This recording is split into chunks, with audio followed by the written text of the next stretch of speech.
আমি নিজেও বুঝি না যে মানে এনসিপির যারা বড় বড় নেতারা আছেন নিজেদের মানে কেরিয়ার কি ঠিক হয়ে গেছে, অ্যাকাউন্টে কি আসলে ব্যাংক ব্যালেন্স ঢুকছে, যদিও তারা বলে যে নাই। তো যদি নাই থাকে তাহলে এই যে জগন্নাথ বিশ্ববিদ্যালয়ের ছাত্রদের যে আন্দোলন সেইটার সাথে আপনারা নাই কেন? কথায় কথা বলেন যে ছাত্র জনতার আন্দোলন, ছাত্রদের প্রতিনিধি আপনারা এই চারজন, মানে ঢাবির যে মোড়লগিরি সেটাই অভিভাবকগিরি যদি নাই হয় তাহলে বাংলাদেশের মানুষ জানতে চায় ডক্টর ইউনূসের কাছে যে ওনার নীতি কোনটা।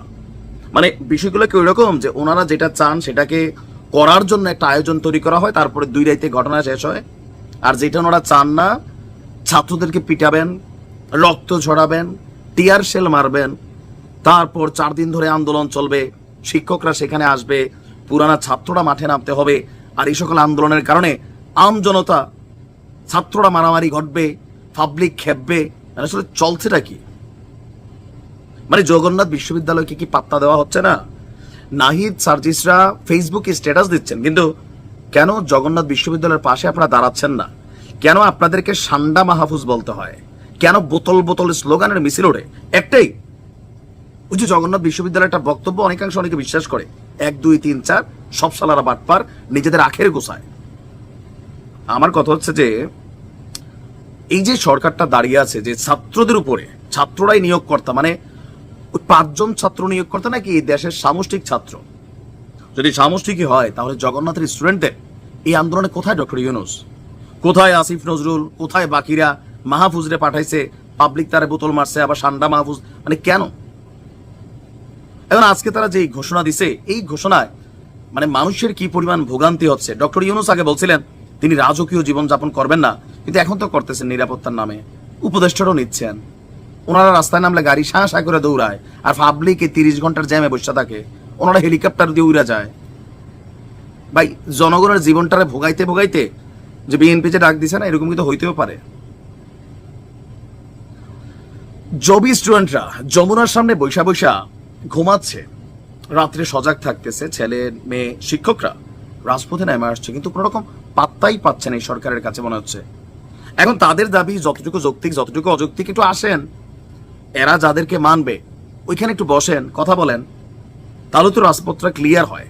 আজকে যার একটা দাবির ডাক দিছে এই ছাত্ররা, বাজেট বাড়ানো সহ 4 দফা দাবিতে জগন্নাথ বিশ্ববিদ্যালয়ে স্টুডেন্টরা আবার কি ঘোষণা দিছে যে আজকে সকাল 10টায় রাজধানীর কাকরাইলে তারা একটা সমাবেশ করবে।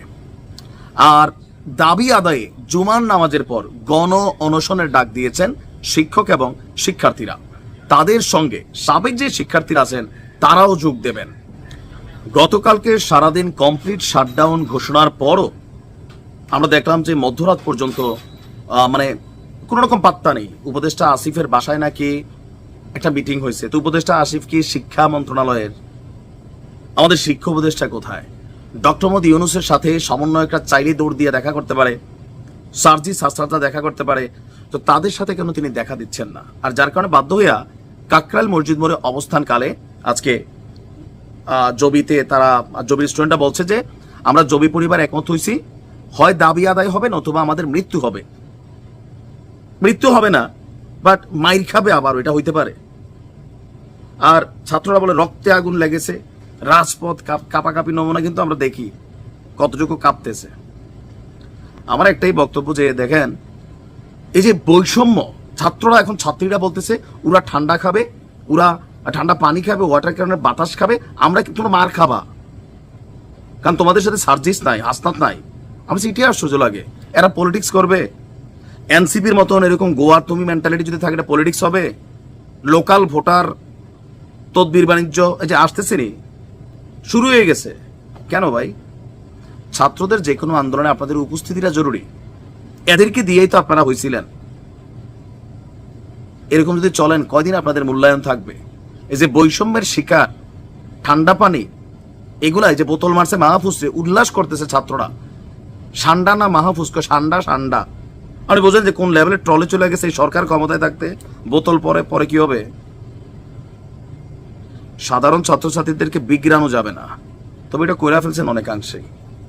আর ডক্টর ইউনূসেরও আমরা আসলে ভাবগতি বুঝি না, যে তিনি শুধুমাত্র যে আন্দোলনের সমন্বয়করা কোনো কিছু দাবি করেন সেইটা ওনারা রাতের বেলা মিটিং ডাইকা, মানে ভোর রাত্রে আবার ঘোষণা দিয়ে দেন।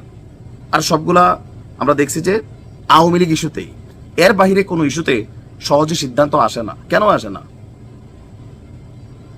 আবার যেগুলোতে সমন্বয়করা থাকে, এনসিপির ঊর্ধ্বতন নেতারা থাকে, সেইটা আসে। তাহলে বৈষম্য কি আসলে শেষ হইলো, নাকি নতুন করে একটা বৈষম্য শুরু হচ্ছে? এগুলো একটু ফোকাসে রাখবেন। ভালো থাকুন।